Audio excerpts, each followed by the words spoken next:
Em Jujutsu Kaisen, no arco do passado do Gojo, é mostrado a nós uma luta que foi uma surpresa para todo mundo. Gojo versus Toji era uma coisa que ninguém vinha chegando do jeito que chegou. Até porque, como eu falei em outros vídeos, a primeira temporada inteira é nos dito que o Gojo é invencível e que ele não tem como ser derrotado e etc. Então quando um cara aparece anunciando que vai derrotar o Gojo, é extremamente chocante. Só não é mais chocante do que quando ele atravessa uma espada no meio do peito dele, né? Mas, enfim.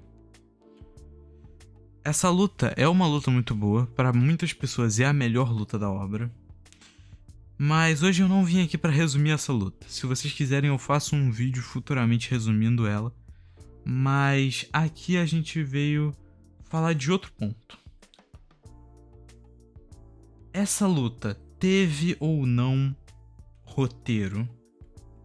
Tipo, a luta foi ou não um roteiro mal escrito? Porque vamos lá. Algumas pessoas gostam de argumentar que não faz sentido o Toji ter vencido o Gojo, ou que não faz sentido o Gojo ter levantado depois de ter praticamente sido morto pelo Toji, porque não faz sentido, porque foi o roteiro precisava que eles tivessem, que aquilo ali acontecesse daquela maneira. Mas hoje eu vou explicar por A mais B como que isso é um enorme efeito manada e que se você conseguir interpretar e ler cuidadosamente o mangá, você vai ver que não tem absolutamente nada que indique que isso aí foi uma forçação por parte do roteiro. Bom, começando, vamos falar sobre o final do round 1 da luta. Algumas coisas a se mencionar. Por que o Toji venceu o Gojo no round 1? Bom, o Toji não tem energia amaldiçoada. E em Jujutsu Kaisen, se você não sabe, todos os seres vivos, ou pelo menos os seres humanos, possuem um mínimo de energia amaldiçoada. Tipo, só que os humanos normais têm tão pouco que eles não conseguem usar. Eles não conseguem ver maldições nem usar nenhum tipo de feitiço, tá ligado? Entretanto, o Toji nasceu com 0 de energia amaldiçoada. Ele não tem nada. Por causa disso, ele sofre de um fenômeno chamado restrição celestial, que faz com que ele tenha os sentidos do corpo dele absurdamente aprimorados. E é exatamente por isso que os 6 olhos do Gojo não conseguem rastrear o Toji. Por quê? Porque os olhos do Gojo rastreiam o fluxo de energia amaldiçoada. O Toji não tem energia amaldiçoada. Então o Gojo não consegue rastrear ele de jeito nenhum.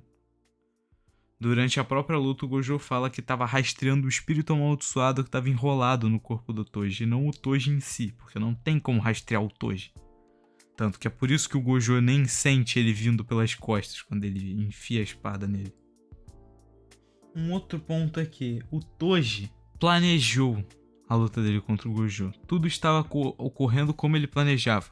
O plano do Toji era ir mandando os lacaios do Culto da Estrela para cima do Gojo e do Geto para cansar eles. E quando o Gojo tivesse cansado, o Toji iria lá finalizar o serviço. Esse era o plano, entende? É óbvio que ele não conseguiria peitar o Gojo full, tá ligado? O Gojo 100% descansado, o Toji não ia conseguir, não ia. Mas o Gojo... Quer dizer, talvez em algum cenário ele até conseguiria. Mas no cenário onde a luta ocorre, não, ele não conseguiria nem um pouco. Por isso ele teve que usar dessa estratégia de ir cansando o Gojo aos poucos para pegar um Gojo que já estava esgotado de tanto usar os poderes dele. Já que os 6 olhos cansam o usuário muito fácil por causa da hiperquantidade de informação. É muita informação que o cérebro dele recebe. Fora o gasto de energia amaldiçoada. É realmente uma técnica que cansa muito mesmo.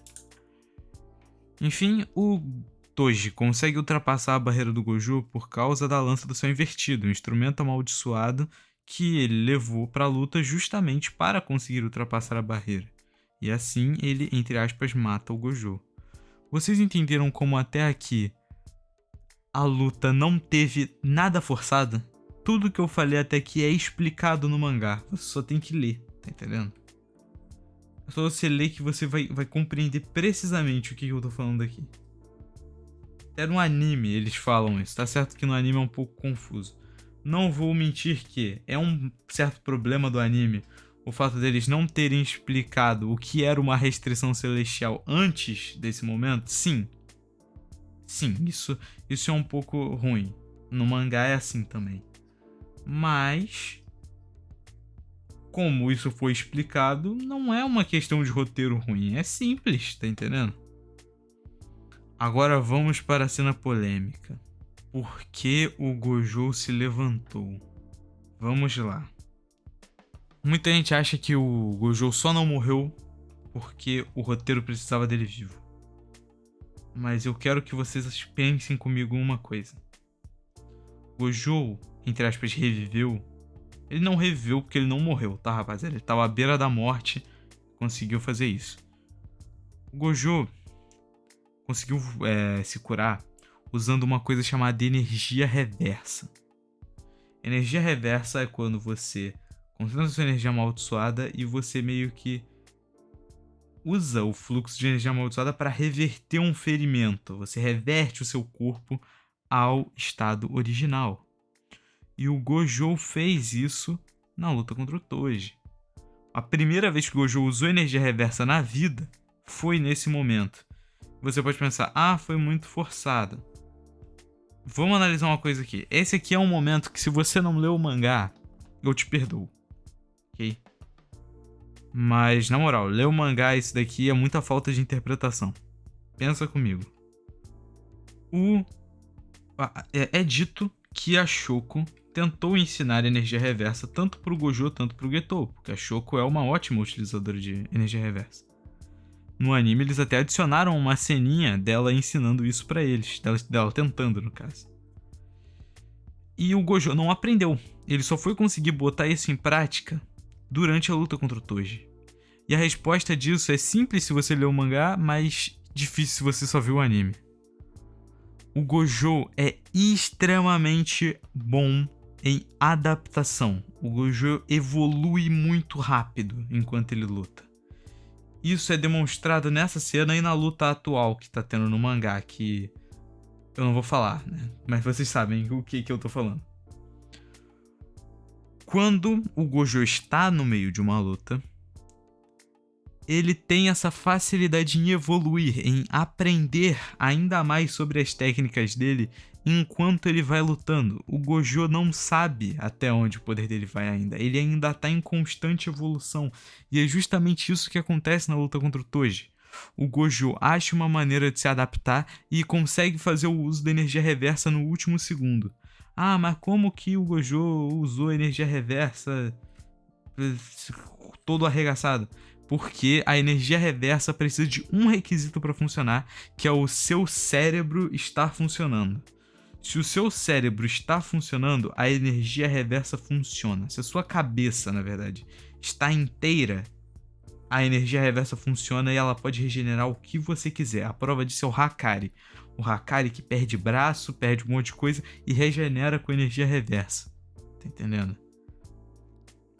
Então não, gente, não foi forçado, foi muito cabível tudo que aconteceu nessa luta. O Toji ter conseguido planejar todo um plano, arquitetar todo um cenário onde ele venceria o Gojo, foi mérito do Toji.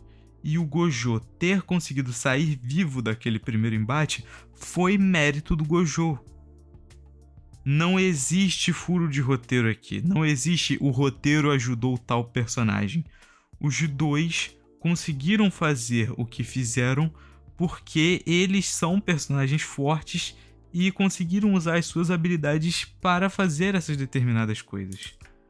Isso que acontece do povo achar que foi roteiro, que ajudou um personagem, que ajudou o outro. Isso é porque uma pessoa não soube interpretar os fatos que aconteceram no mangá, postou isso no Twitter ou sei lá onde, e de repente todo mundo acreditou, entendeu? Todo mundo tava acreditando do nada que foi o roteiro. Mas exige que você tenha uma percepção dos fatos muito grande.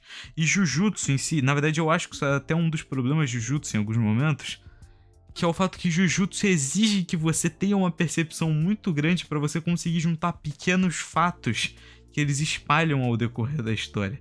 E Jujutsu é um mangá conhecido por ter muitos pequenos fatos. A luta atual que tá acontecendo no mangá, pô, tem capítulo da luta atual que tem mais de 7 capítulos. Tem mais 7 capítulos só?